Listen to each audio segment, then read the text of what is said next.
नमस्कार जी, मैं Shifali the secret of your life में आपका तहे दिल से स्वागत करती हूँ। सीक्रेट ऑफ योर लाइफ इस प्रोग्राम के ज़रिए हम उन घरों तक पहुँच चुके हैं जहाँ पर ज्योतिष की ज़रूरत है, जहाँ पर ज्योति की ज़रूरत है और जहाँ पर प्रॉब्लम्स जो हैं वो पनप रही हैं और जहाँ पर खुशहाली तो है, प्रॉस्पेरिटी तो है, लेकिन लोगों का प्रोफेसर गुरदीप रोड़ा साहब का बात करना बहुत अच्छा लगता है।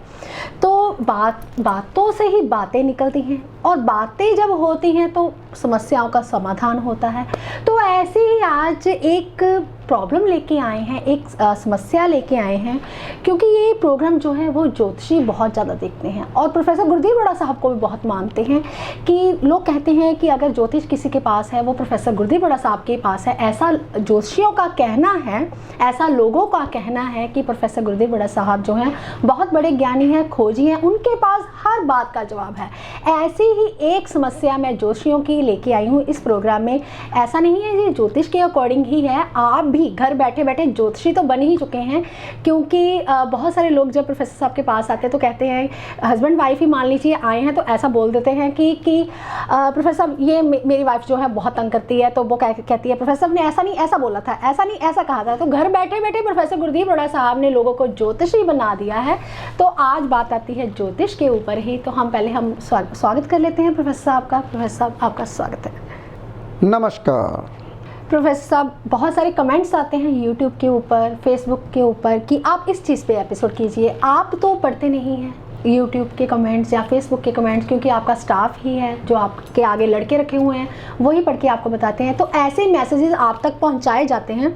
तो एक मैसेज मैं भी लेके आई हूँ आपके लिए कि जितने भी ज्योतिषी हैं, जितने भी आपका प्रोग्राम देखकर बन चुके हैं ज्योतिषी, तो वो कहते हैं कि प्रोफेसर साहब कि अगर हम किसी को रेमेडीज़ कराते हैं, कोई दुर्घटना का उपाय करवा दिया, किसी को कला क्लेश का करा दिया, या कोई कुछ भी दुनिया का उपाय हम करवाते हैं, क्या उसका असर हम जैसे ज्योतिषियों के ऊपर आता है या नहीं आता? अगर आता है तो उसका निवारण बताइए, अगर नहीं आता तो आप उसको भी डीपली समझा दीजिए कि हमें ऐसा नहीं, ऐसे रेमेडीज़ देनी चाहिए हमें।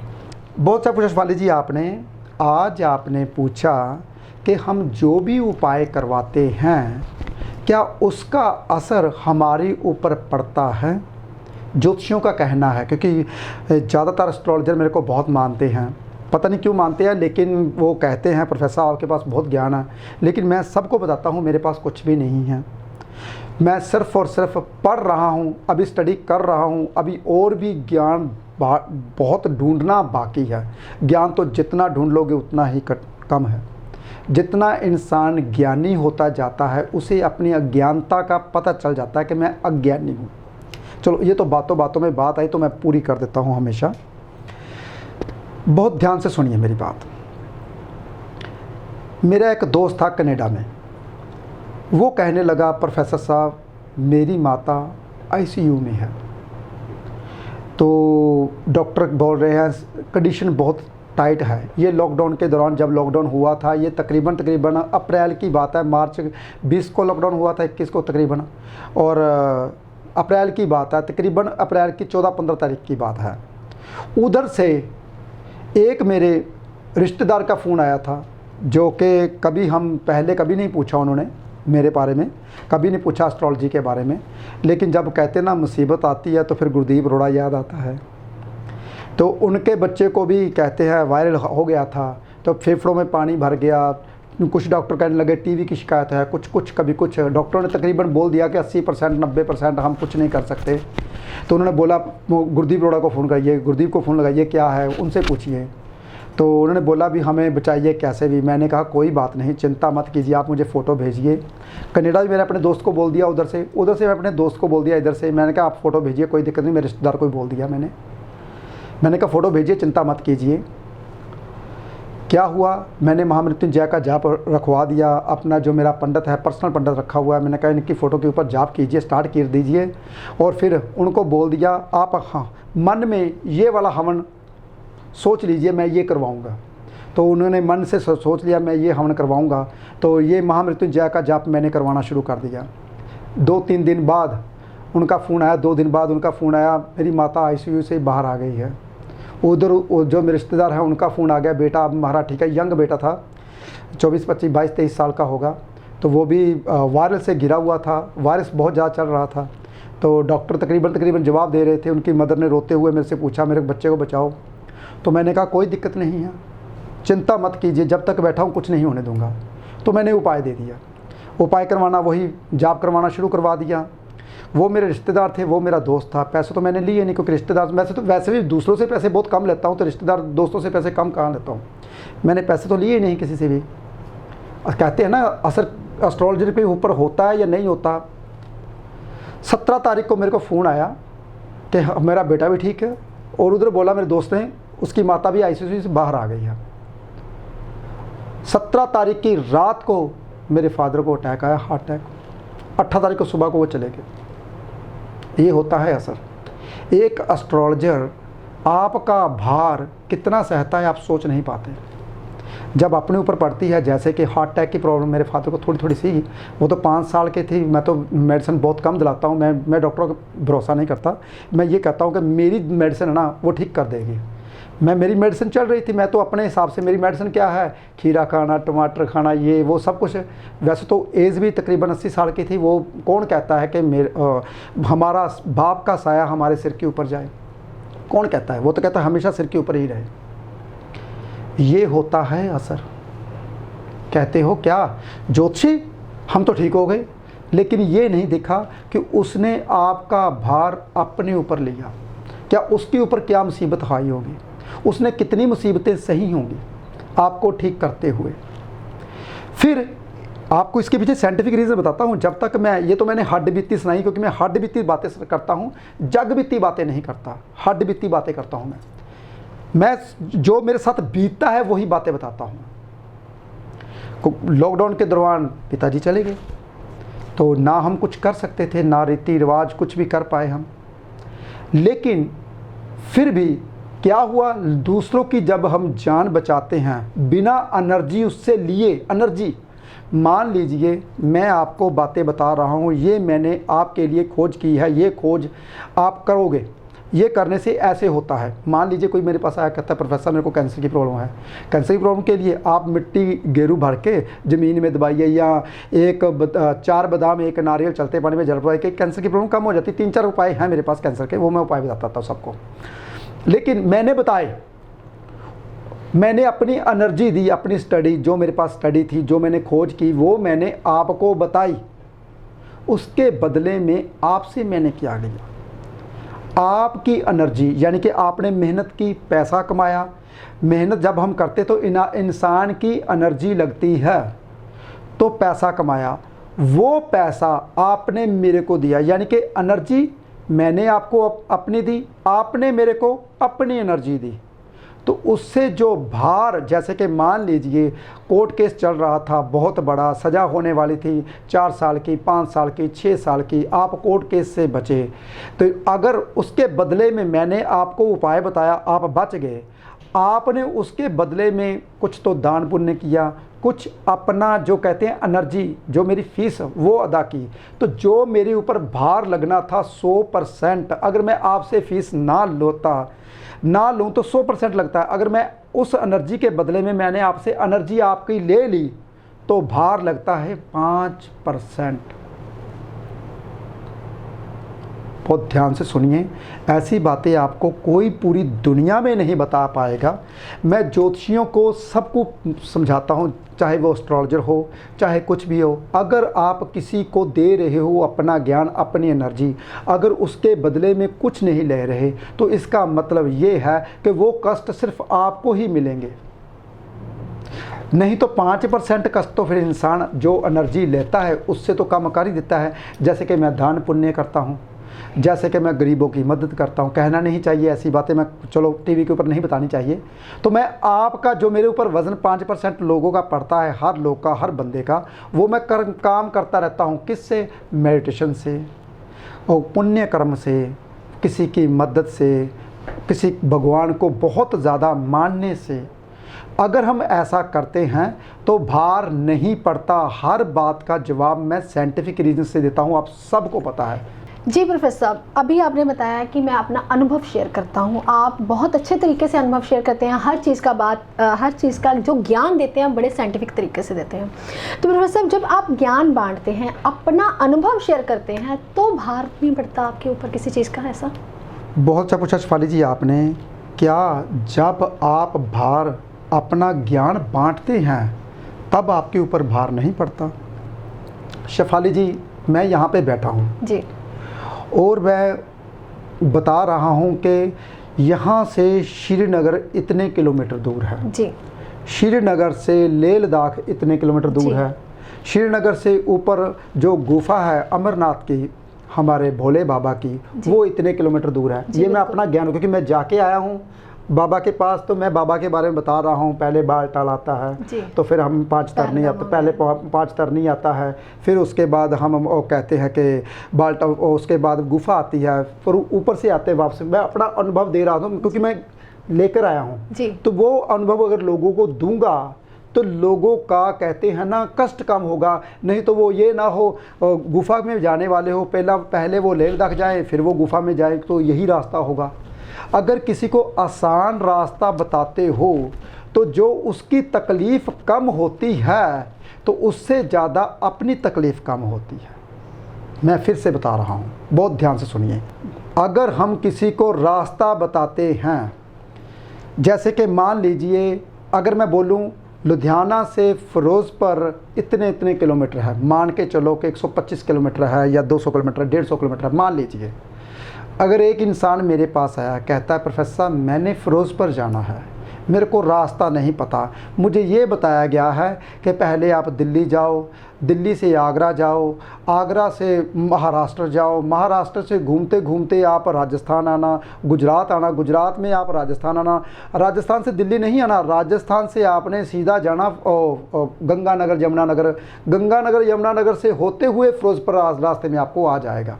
पंजाब के अंदर जब एंटर करोगे फाजिलका, जलालाबाद, उसके बाद फ़िरोज़पुर आ जाएगा। देखिए, किसी ने रास्ता उसको ये बताया, ये रास्ता था 4 दिन का, जो मैंने रास्ता बताया वो रास्ता है सिर्फ और सिर्फ 4 घंटे का। 4 दिन का रास्ता या 10 दिन का रास्ता अगर मैं 4 घंटे में किसी का कम करता हूँ, उससे जो दूसरों को रिलीफ, जो चैन मिलता है, उसका सुख मेरे को नहीं मिलेगा? जरूर मिलेगा। अगर हम किसी को रास्ता बताते हैं, हाँ अगर उपाय बताते हैं, बहुत ध्यान सुनिए, उपाय और रास्ते में बहुत ज़मीन आसमान का फ़र्क है।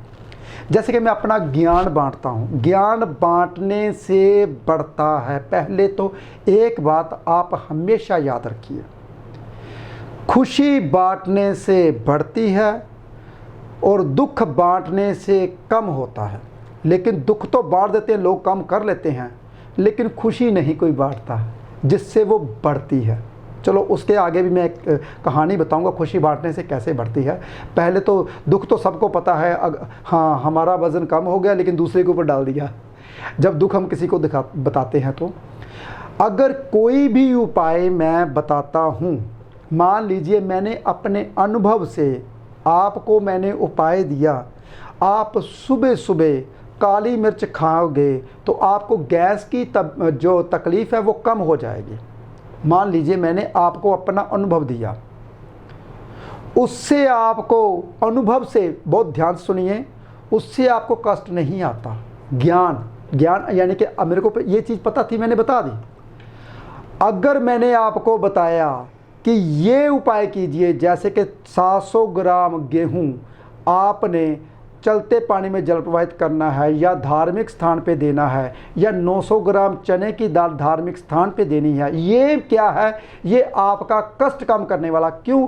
क्योंकि गुरु क्या है? गुरु ज्ञान का कारका, अपनी पढ़ाई का कारका, हमारी जायदाद का कारका, संचित धन का कारका, गुरु अपने भाग्य का कारका। जो आपका भाग्य जगाया वो अपने दान पुण्य किया। वो दान पुण्य किसने बोला? किसी एस्ट्रोलॉजर ने, पंडित ने, ब्राह्मण ने, वो आपको बोला।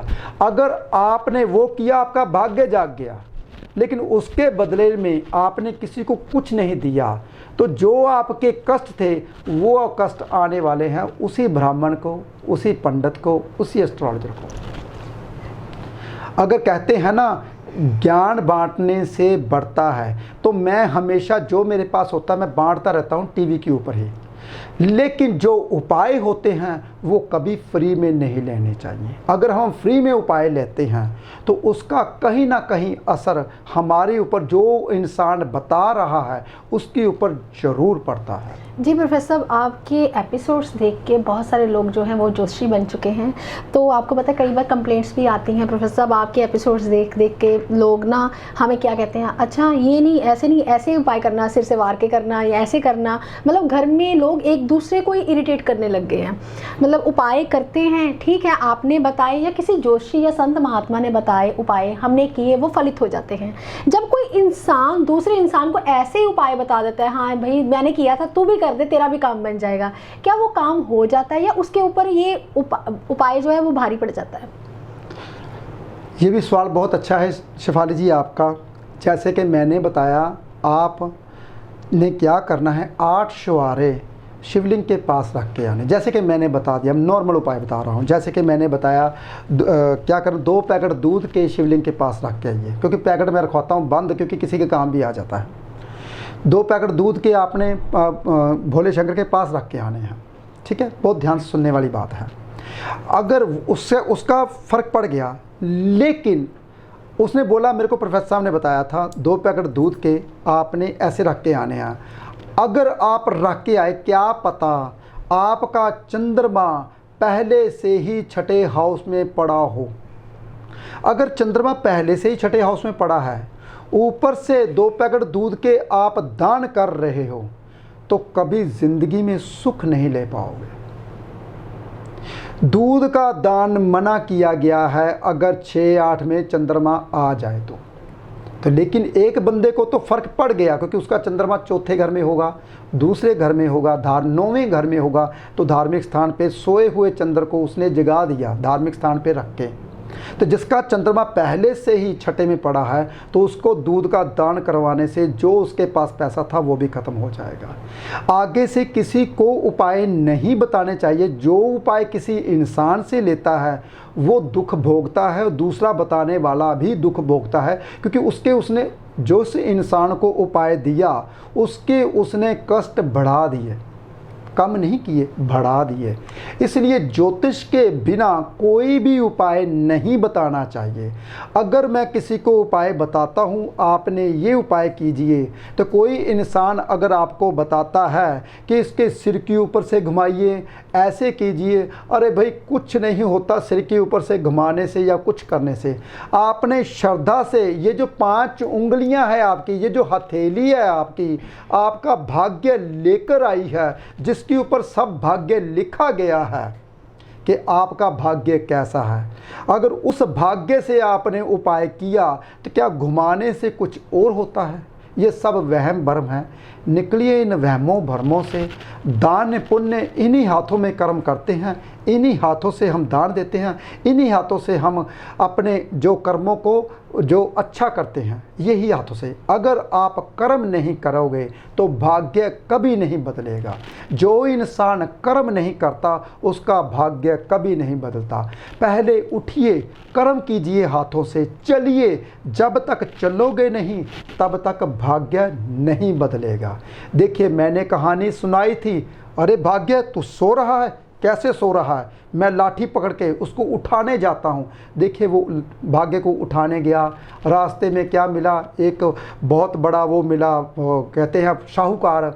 वो कहता था भाग्य से पूछ के आना, मेरी बेटी की शादी नहीं होती। वो कहता कोई बात नहीं, क्योंकि रात पड़ी थी, वो शाहूकार के घर में रहा था। तो कहता पूछ के आऊँगा आपकी बेटी की शादी क्यों नहीं होती। फिर वो आगे जा रहा था, एक पेड़ सूख रहा था, एक पेड़ बहुत हरा था। कहता मेरे साथ का पेड़ बहुत हरा है, मैं क्यों सूख रहा हूँ? आप भाग्य को जगाने जा रहे हो तो पूछ के आना मेरा पेड़ क्यों, मैं क्यों सूख रहा हूँ? कहता तेरे बारे में पूछ के आऊँगा। आगे जा रहा तो एक ज्योतिषी होता है, बहुत 140-50 साल का।